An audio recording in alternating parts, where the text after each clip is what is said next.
Ketdi. iPhone 14 Pro telefoni kamerasini remont qildim. Buni hozir vatasi to'kisini tekshiramiz. Remontdan keyin o'zi vatasi to'kisi yo'q qoladi.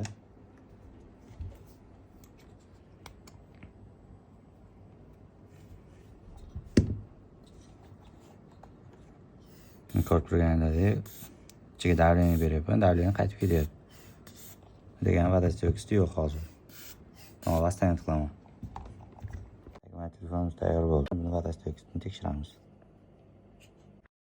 İçiga havo kirganini ekraniga qarab bilsanglar ham bo'ladi.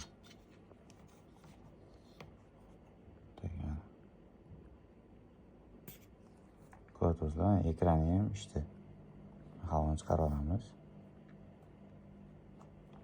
Boshqa yerdan havo qilamiz.